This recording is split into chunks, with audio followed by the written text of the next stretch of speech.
Very happy that to have part of the Congress today in Pula. You are now in Archaeological Museum of Istria. As you can see, in the progress of restoration of museum. So I hope that everything settle well. A few words about the museum. Archaeological Museum of Istria. It's one of the largest museum in Croatia. It's a specialized museum. It's archaeological museum, founded 1902. We are working in the area of the Istria and Croatia littoral, and also we are the state institution, one of the most important institutions for this region, especially of the excavation and valorization of archaeological, but also archaeological finds, but also about the large monuments. So we are curating the amphitheater in Pula, all of the Roman monuments like Augustus Temple, small Roman theater that we are now doing reconstruction so that you can see from the window on our right.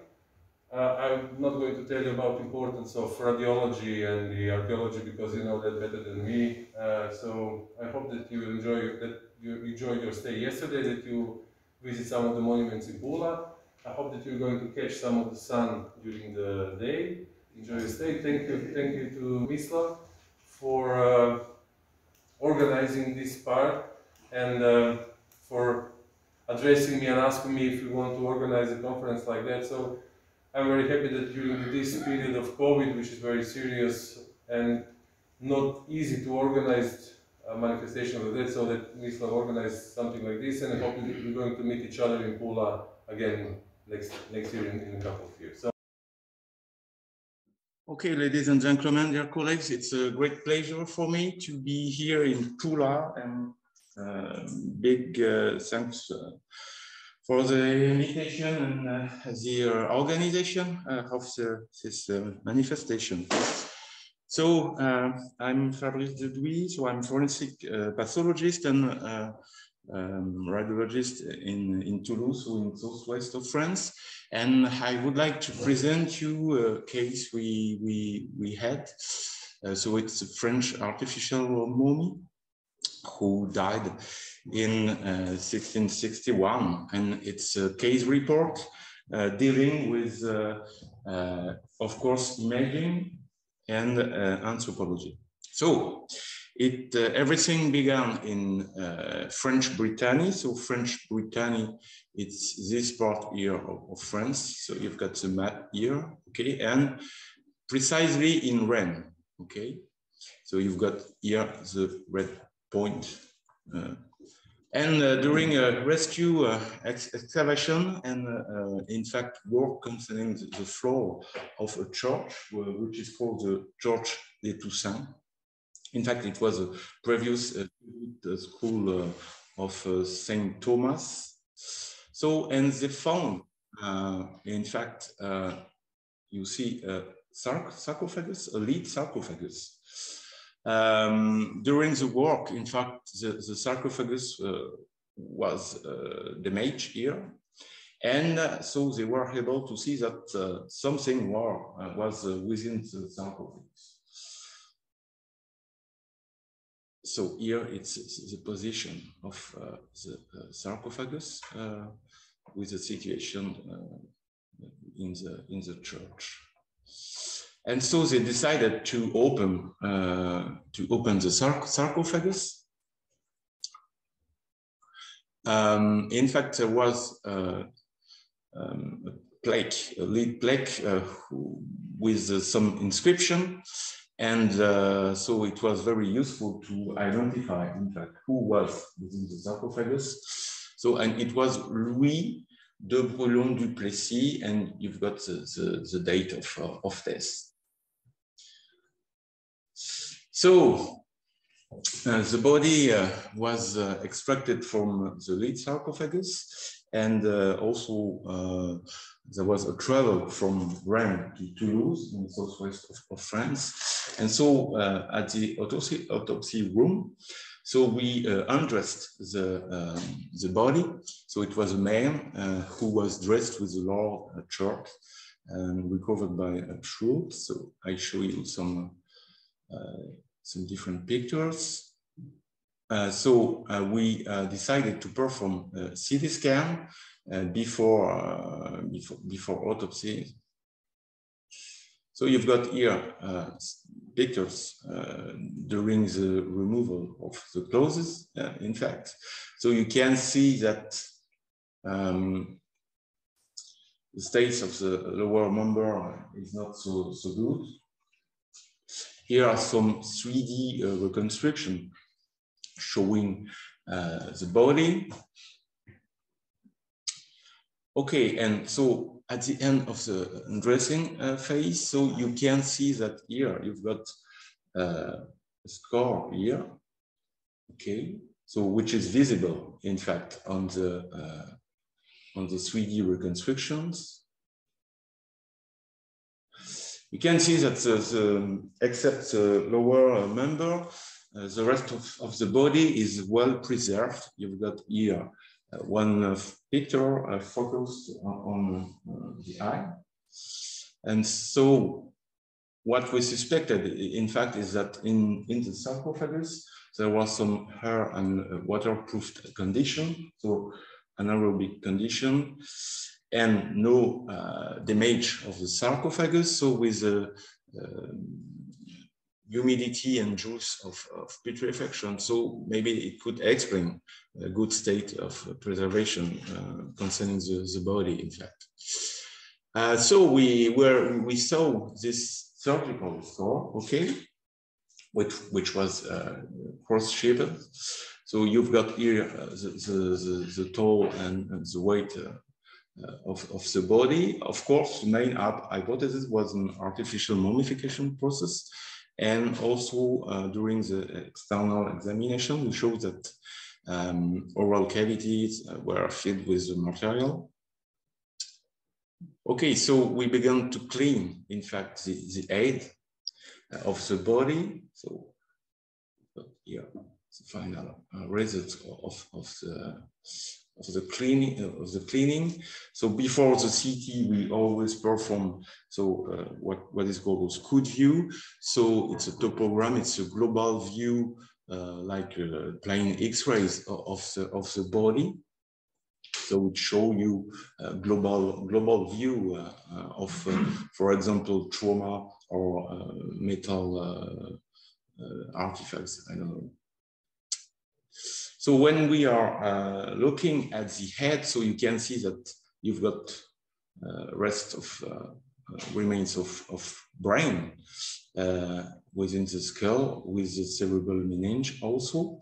You can see, so here, these are the CT images. Here, that's the autopsy images. Okay. So here, you've got the skull, the upper part of the skull, which is here, and here you can see here the rest of the brain, in fact, which is grown. And so what is also interesting is that we confirm that there was some oral wound, so within the mouth, which are visible here on this sagittal ampere reconstruction here. So globally, the teeth are very well preserved. We were able to explore the neck, and so the trachea is here. So you've got here on the right and upper side and axial images. Here it's coronal images. So here is the trachea, here is the trachea. Okay, so you can see that it has been cut between the cervical and the chest junction. Here, okay. You've got here the macroscopical view in correspondence. Something which is very interesting and important in forensic imaging is the neck. So the hyoid and thyroid, so the hyoid bone and the thyroid cartilage. So on the 3D reconstruction, nothing was visible. So when we explored during the autopsy hyoid bone and thyroid cartilage, everything seems to be okay. So because classically, in cases of strangulation, you can have some fractures at this level. So in fact, of course, one of the aim of the CT was to find if we have some elements to determine it, the manner of mummification and also some cause of death. Okay, so you can see that the body is really well preserved, in fact, because you've got here the brain, which is here, and also the medulla spine, which is visible at the cervical and also at the chest and lumbar level. You can see that there are some cuts concerning ribs and costal cartilage here. Okay, so you've got here the macroscopical view, in fact, of the sternum. And so when we opened the chest, we discovered a lot of what here. Okay. Kilograms and kilograms of what. So here you've got a view after cleaning and retrieval of the wad. Okay. So you see a lot of wad. And so of course it was something which was made with vegetables. Yeah. So I show you different pictures, so it's actual plain pictures. So concerning the visualization of the word, you can clearly see that you've got different densities concerning the city, some hypo and hyper and iso densities. Okay, you can clearly see different layers, in fact, of water here.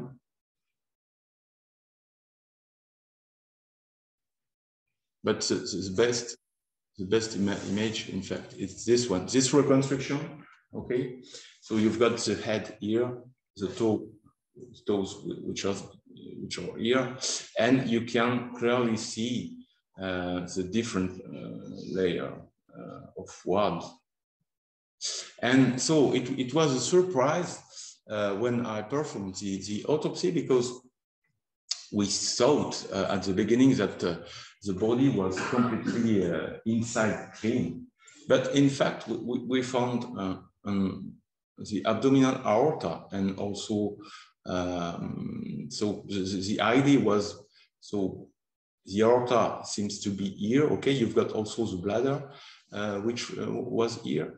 And so the idea was, why not performing an injection within this vessel? Because in Toulouse, we performed some angio CT scan, so angio on cadavers, angio CT scan on cadavers. So we wanted to try to inject contrast medium that we used on cadavers on these specific cases. So we introduced a catheter within the aorta, okay, and injected contrast medium. And so you've got here, it's a 3D reconstruction. So you can see here the cannula in the aorta, and then you can clearly see vessels. So you've got the common iliac vessels, and then the external and internal iliac vessels. So here it's a macroscopical view of the vessels. And so here you've got the 3D reconstruction. So you've got here different views, lateral views, and you clearly can see here external and internal